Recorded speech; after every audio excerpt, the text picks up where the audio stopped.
In today's world, we have so many tools we can use to communicate with our friends, our family, and our colleagues in the workplace. It can get so overwhelming when we're note-taking or communicating and we say, I can't remember when I told him or her that. Was it a text message? Was it WeChat? Was it Facebook Messenger? Was it WhatsApp? Was it email? Did I talk to them in person? Did I leave a note?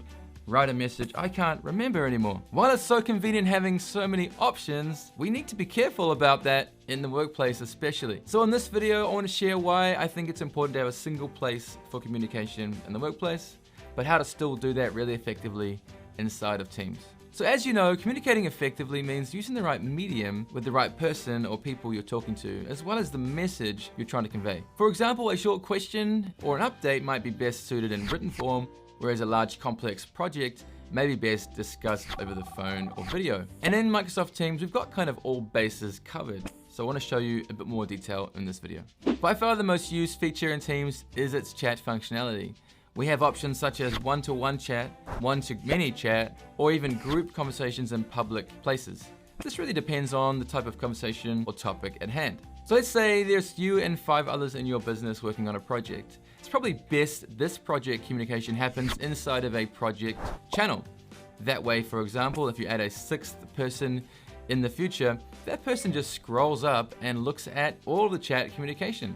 They don't have to worry about getting another inbox or being CC'd into 1,000 emails. That person can get caught up pretty quickly within a matter of minutes or hours. Conversely, if you want to chat about some sick leave or something with your boss, it might not be best had in that project communication, but probably best having a private one-on-one chat with that person. Something I love when I'm on the go, maybe I'm just being lazy, I don't even need to type. Teams has this great functionality inside of the iPhone app or Android app where I can hold the voice memo button and actually send a voice memo directly into any chat or communication channel I'm in, which is easier sometimes than typing. I'm sure that you know from experience that written communication is not the ideal form of communication for every situation. It lacks tone of voice and a few other things that make it not so ideal all the time. I'm sure you've never got yourself into an email argument before, but maybe someone that you know has.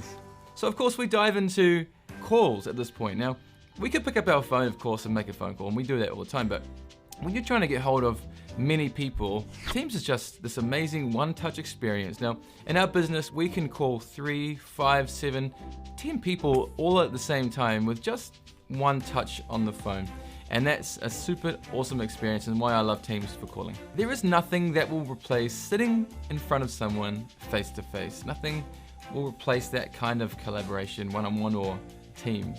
But it's not always practical to get in front of someone, especially when we live in busy cities. It feels like traffic's getting worse and worse. It feels like life is not getting any less complex. I've not met a professional who said, oh, I've got nothing to do. So we have to adapt. Technology is at a point now where video is very possible, but yet even in my circles of my client base, the use of video is still on the rise. I think there's been a lot of challenges with video. The technology just hasn't been there, but Teams is a wonderful example of a platform which does video extremely well. We've held conference calls with many people. I've been on calls with over 100 people on it, a lot of people being on video, and the experience was seamless. With video conferencing inside of Teams, we have this awesome experience where we can dial people in that work from home, or maybe at a cafe or a client site. Across the country, we can bring them all into a single call very, very seamlessly, and the technology is there now that even if I'm on my 3G or 4G phone, the quality and experience is excellent. The last thing I want to talk about is those people that can't be there in person at all while that conversation is going on. This of course is recordings. Now, every call and video inside of Teams can be recorded.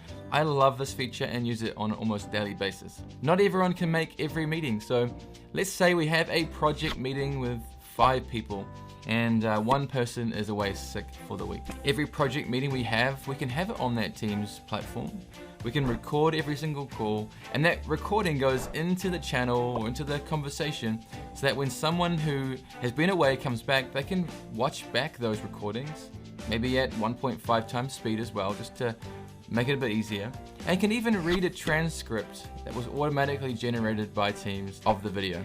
So this is a powerful but simple application of the tool to really help your teams be more efficient. If I've been away for 2 or 3 days and I wanted to catch up, I would certainly be thankful to have the 3 or 4 recordings right there which I can watch, get up to speed, and I'm back in the game again without too much downtime. Let's make it a habit to always record your calls when you're doing Teams meetings so that the videos and the transcriptions are always there for your current or future staff to watch back. So in summary, Microsoft Teams caters to all sorts of different types of communication. It helps us to have the right type of communication, the right message, and in the right medium, depending on the type of situation that we're in.